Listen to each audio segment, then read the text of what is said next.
perhatiin sini lu semprot. Nah, lu buang oli, dipastiin lancar jatuhnya. Nah, ya, oke, jatuhnya lancar.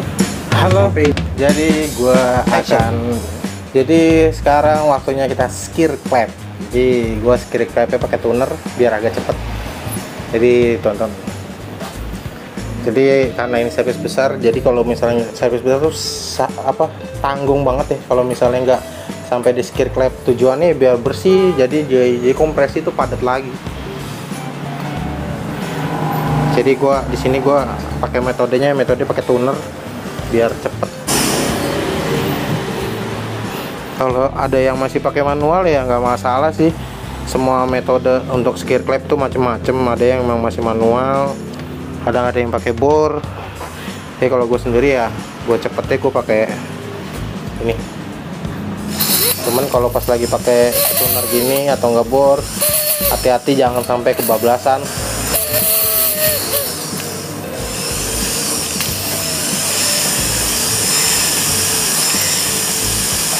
Dan juga biasanya kalau misalnya pakai tuner gini atau nggak pakai bor, dia itu lebih rata.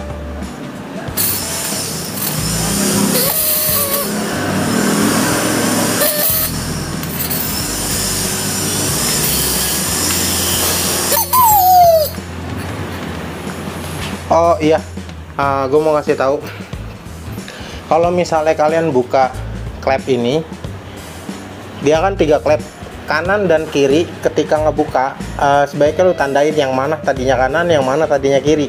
Kalau misalnya ketuker kanan atau kiri, kadang pas lagi proses sekir itu lama, karena dia kan kemungkinan habis kemungkinan si klepnya itu mangkunya kan pangkuan untuk dari mangkok. Jadi kan kalau kanan kiri itu beda kemakannya klepnya. Jadi kalau misalnya ketuker kadang lama sekirnya.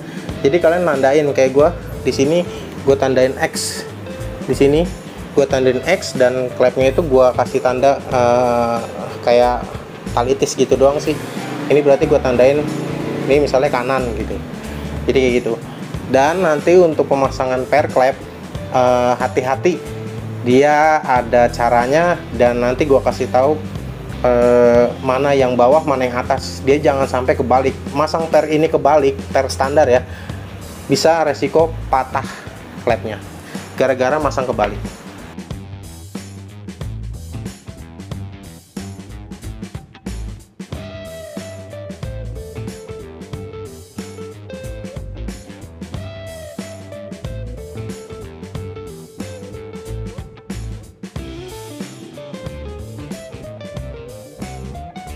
Jadi ini udah gua skir, tadi udah gua tes bocor apa enggak, aman. Sekarang tinggal pemasangan klep, seal klep. Gua anjurin setiap servis besar seal klep ganti. Jadi jangan sampai kalian ngincer istilahnya servis besar murah, tapi untuk packing, untuk seal klep, untuk seal jadi jangan sampai kayak gitu. Seal klep, packing base, packing head, terus seal cop karet, seal cop head, karet yang ini di head ganti, seal klepnya ganti. Jadi jangan ngincer istilahnya servis besar murah tapi kalian nggak ganti yang packing tadi, itu riskan banget bocor. Misalnya di lem, baiklah di lem istilahnya pakai sealant, tapi nggak bakalan tahan lama, nggak nyampe setahun juga bakalan bocor kayak gitu. Jadi udah orang bayar mahal servis besar, spare part kadang dikenain kayak gitu, tapi nggak diganti gitu. Gua kesian kalau gue sih istilahnya, bukannya kesian ya, profesional lah sebagai mekanik kayak gitu. Jadi jangan sampai yang kayak gitu tuh terjadi gitu. Oke, jadi itu aja dari gua. Nanti lu saksikan gua kasih tahu cara masang pairnya ini biar aman. Ini seal klep. Seal klepnya dia ada yang model payung, ada yang model kayak gini. Seal klep dia nggak ada yang nyamain, khusus buat Vespa sendiri ya. Pemasang ini seal klep baru. Jadi lu pasang seal klepnya yang bentuk payung kayak gini. Nah itu 2 biji itu di atas alias klep in.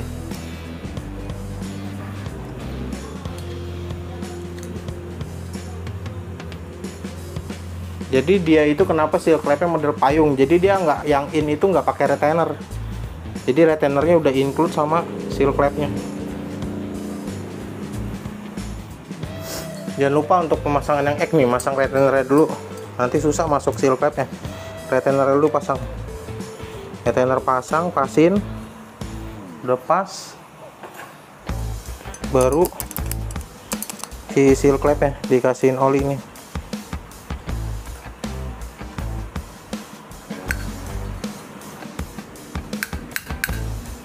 Dan jangan lupa selalu ngecek ya, bosing klep tuh oblak apa enggak.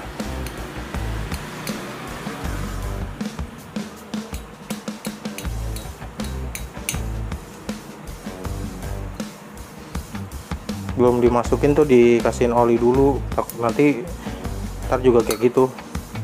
Pas pemasangan itunya dikasihin oli dulu, takutnya telat apa, oli kan baru servis besar kan kadang dia lama naiknya. Semua udah kenceng ya, nggak oblak, bosing klepnya juga aman. Sekarang tinggal mana? Ini yang gue bilang, per klep Vespa in X sama aja, 3 biji. Jadi yang kalian harus perhatiin, kelihatan nggak ya? Ini kan ulir atas renggang, bawah rapat. Nah, yang rapat ini, nih yang rapat. Nah, ini kan ada rapat nih, bawah rapat di bawah. Jangan sampai kebalik. Kalau kebalik pasti per klep pasti patah, pasti patah. Nggak mungkin nggak patah, pasti patah. Oke, ini jangan kebalik nih, renggang atas, rapat bawah.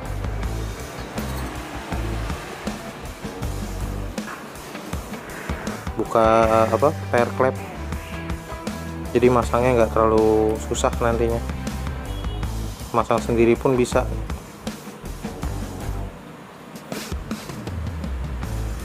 Ini buat masang per klep, apa, kuku klepnya.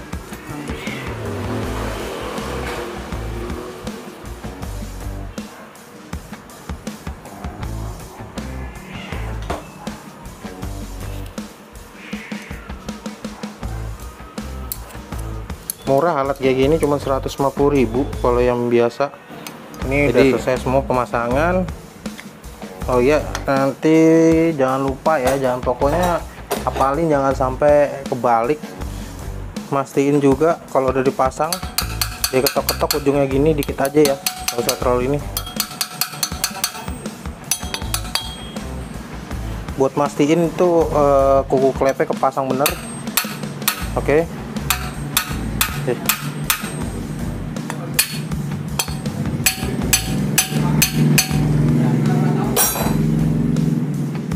Aman, kuku klepnya udah kepasang bener, mau rata. Sekarang udah skir, sekarang tinggal perakitan. Jadi untuk masang noken AC bisa nanti di atas atau enggak langsung dipasang sih nggak masalah.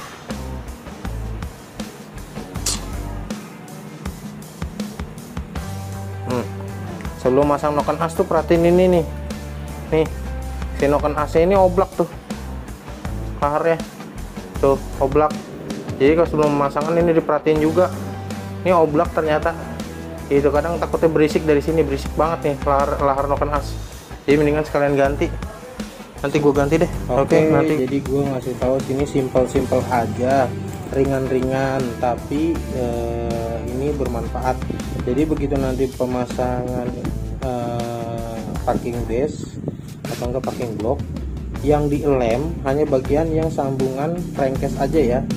Nih bagian sambungan ini dan sambungan ini dikasih lem sealant sedikit aja, sealant yang high temp, jangan di semuanya sini. Karena apa, si jalur oli di sini dan dia tuh nanti ngalir lewat bolt stud-nya ini atau si tusuk sate. Nah kalau misalnya ini karatan, ini dihalusin dulu, diamplas gitu. Kenapa bisa karatan? Kadang orang jarang ganti oli, ini itu bisa sampai karat. Jadi olinya itu entah jelek atau enggak kurang bagus olinya.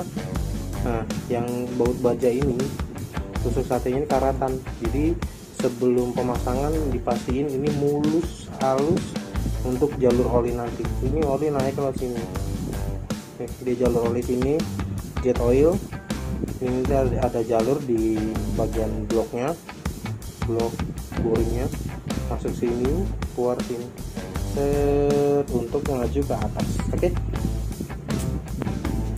udah kerakit, boring, lock, jadi nggak semuanya gue videoin, sorry ya, soalnya memori juga terbatas ya. Itu banyak yang dibahas ya, intinya juga sama seperti motor-motor matic lainnya, yang penting sih hati-hati.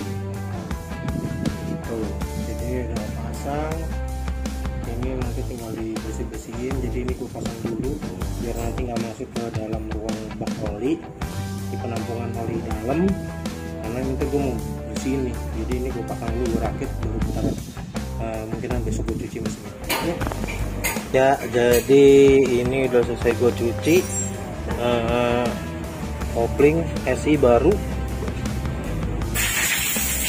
bagian-bagian sini udah cuci, tinggal dirakit. Cuci. Masalah puli variator, karena kebetulan ini orangnya udah budgetnya udah ngepres. Masalah variator karena ini orang udah budgetnya ngepres, jadi ini tadi bergelombang. Jadi gue memilih untuk di bubutnya juga untuk bubut standaran aja, yang gue bubut hanya di jalur derajatnya aja. Ini gue bikin 13,8 derajat, tujuannya biar halus aja, dan gue nggak coak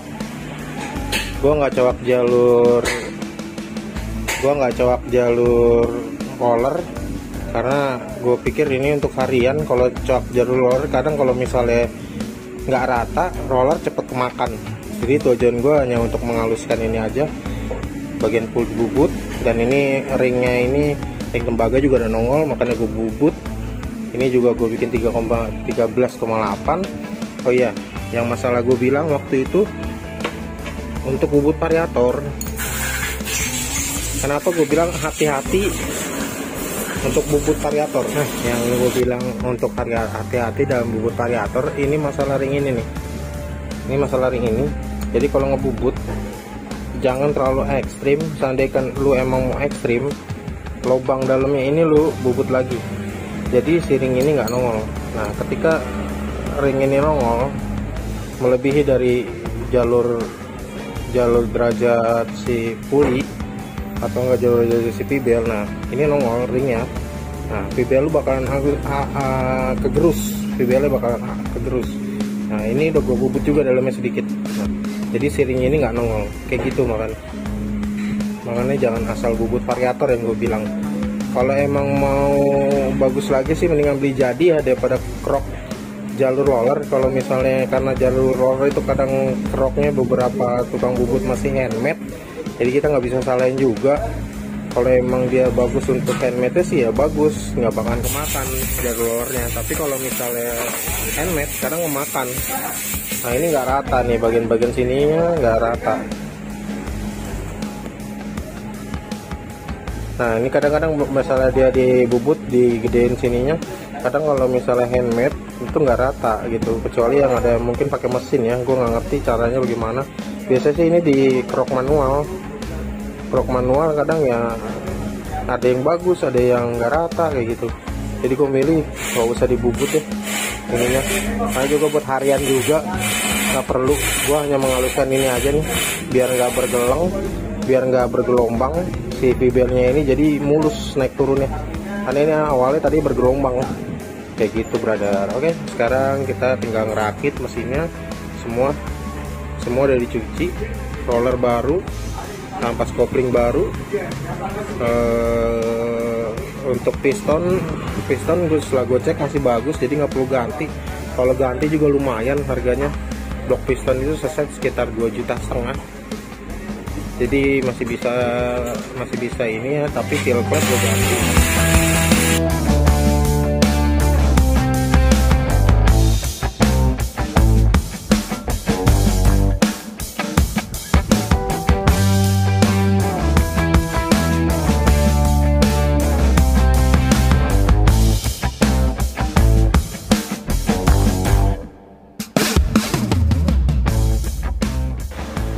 Ya, bagaimana?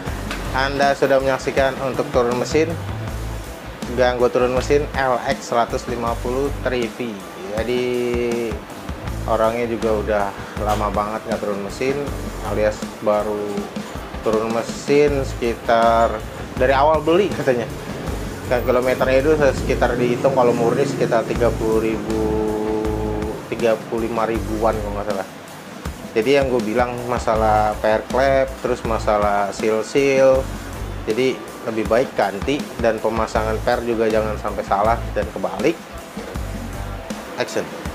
Masalah packing yang gue bilang, jadi jangan semuanya dilem lah, istilahnya orang udah bayar mahal masih aja dilem semua, terus seal clap nggak diganti, clap nggak disekir. Sayang kalau misalnya clap nggak disekir. Dan pemasangan klep yang gue bilang harus ditandain kanan sama kiri, jangan sampai kebalik pas pemasangan. Jadi pas lagi sekir nggak terlalu capek buat ngepasin dudukannya, karena pas kalau kebalik kadang dia kan kemakannya nggak sama tuh antara kanan dan kiri, jadi ya bikin lama buat nyekir. Dan nyekir sendiri gue pakai tuner biar agak cepet. Ya itu aja sih dari gue buat turun mesin.